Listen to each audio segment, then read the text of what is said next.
Sayang judulnya kurang greget ya. Radikal udah, jadi apa? Hancurnya kapitalisme, tegaknya peradaban Islam.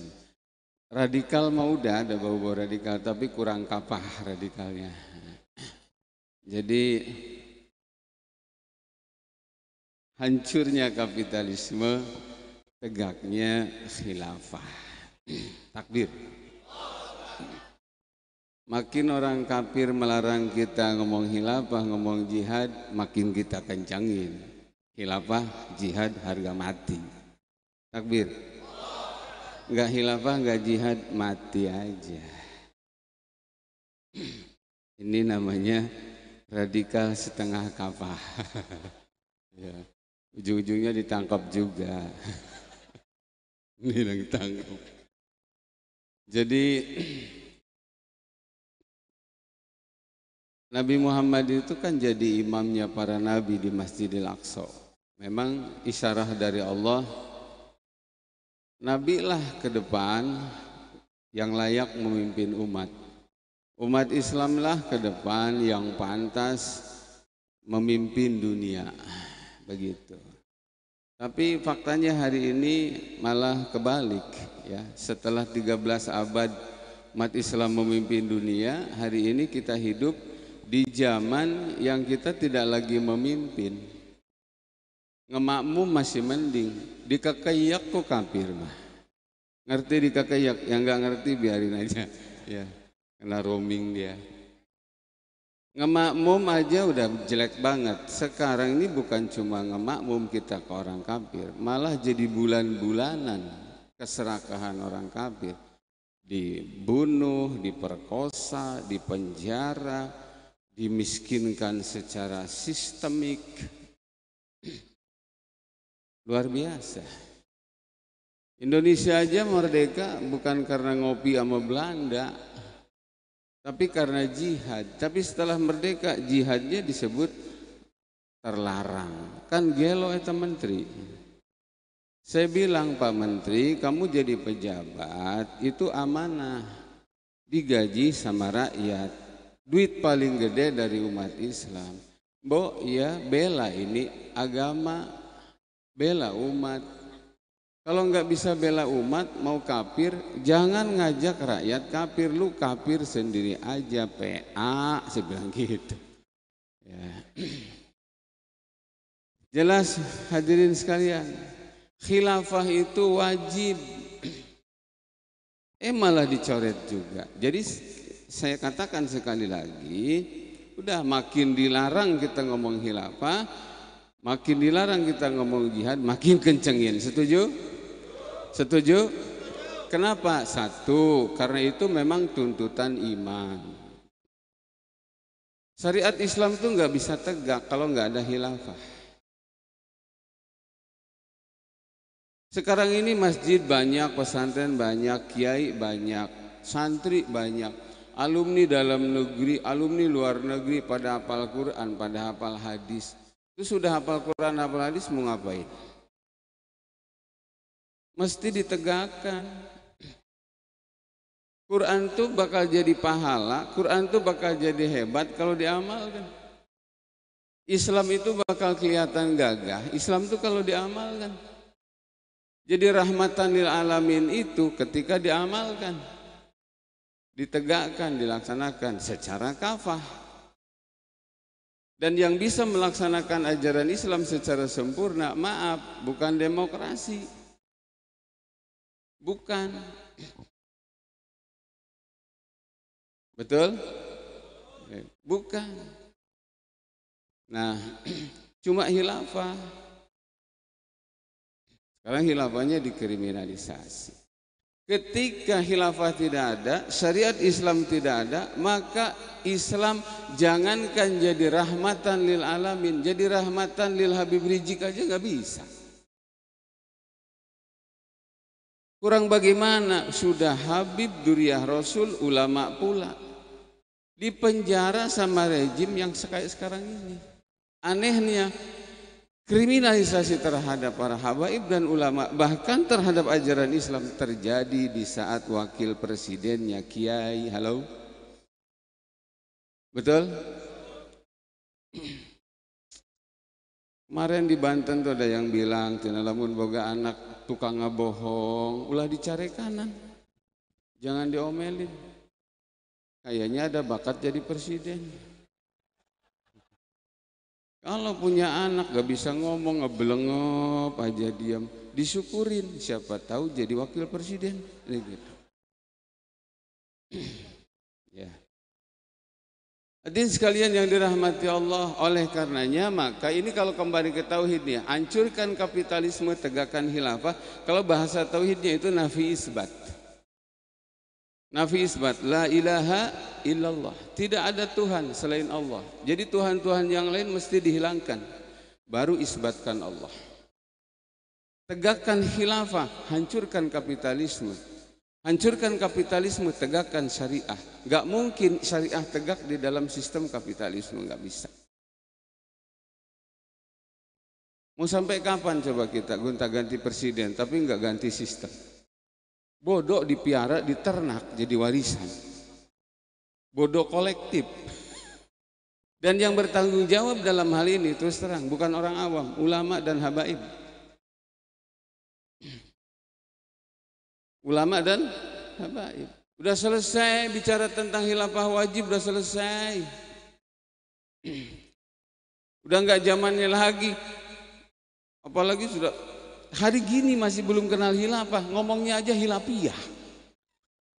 Pernah saya ketemu tokoh, ya Ustaz, saya setuju. Apa setuju? Iya tadi hilafiyah.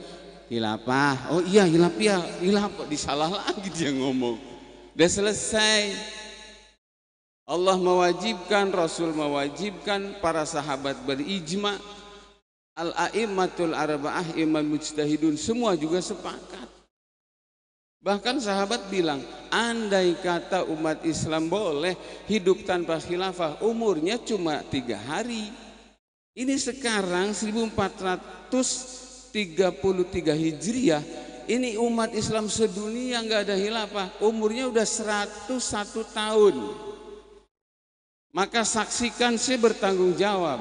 Kalau ada yang nggak setuju, selesaikan secara jantan. Diskusi maksud gue, gitu. Jangan ngomel di belakang. Ketika khilafah tidak ada, syariah otomatis lenyap, maka seluruh kaum muslimin berdosa hukumnya.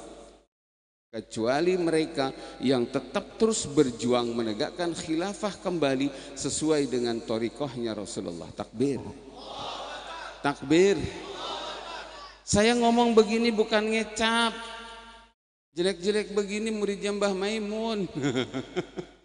Santri sarang ada di kitab Asnal Mathalib karangan Imam Zakaria Al-Ansari.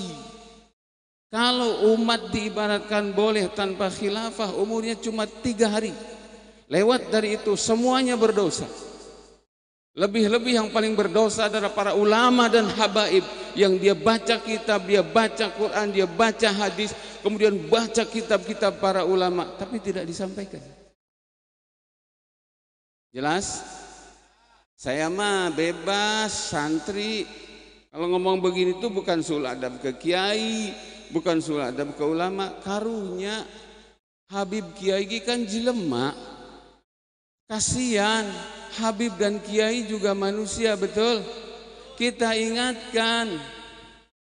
Lebih dari itu, saya berapa kali bilang, ketika saya sebut nama Jokowi, ketika saya sebut nama Ma'ruf Amin, diingatkan, itu bukan benci, apalagi pengen jadi presiden, amit-amit. Najis mugaladohnya. Sistem kia gak bisa negakin Islam, gak bisa. Bukan alamnya, bukan habitatnya umat Islam. Dalam sistem kayak begini mesti ganti sistem. Karena sayangnya, ya ingat ini harus dihancurkan. Gak bisa, gak dihancur. Makanya ada nafi, ada isbat. Famay yakfur bit-tagut wa yu'min billah faqad istamsaka bil urwatil wusqa. Siapa yang kafir kepada togut dan iman kepada Allah, maka sungguh dialah yang berpegang dengan al-urwatul wusqa. Al-urwatul wusqa kata ulama itu adalah la ilaha illallah. Orang baru disebut ahli la ilaha illallah kalau dia kufur terhadap togut, iman kepada Allah. Hancurkan yang batil, tegakkan yang hak. Hancurkan kapitalisme, tegakkan khilafah takbir. Begitu. Ada al-baro, ada al-wala. Ada yang mesti ditinggalkan, ada yang mesti dirangkul. Al-wala wal-baro. Enggak bisa, baro semua, wala semua enggak bisa. Nafi semua enggak bisa, isbat semua enggak bisa. Nah, para hadirin sekalian yang dirahmati Allah Subhanahu wa taala. Jadi umat Islam dalam waktu 100 tahun ini jadi mundur, terjajah, bukan memimpin dunia. Perkaranya tadi bukan karena sedikitnya jumlah, bukan sedikitnya ulama, bukan sedikitnya pesantren, bukan sedikitnya para habaib, bukan, tapi karena tidak adanya khilafah. Tidak ada khilafah, syariat Islam hilang. Itu yang disebutkan oleh Imam Al-Ghazali, ad-dinu asasun. Agama Islam ini adalah asas.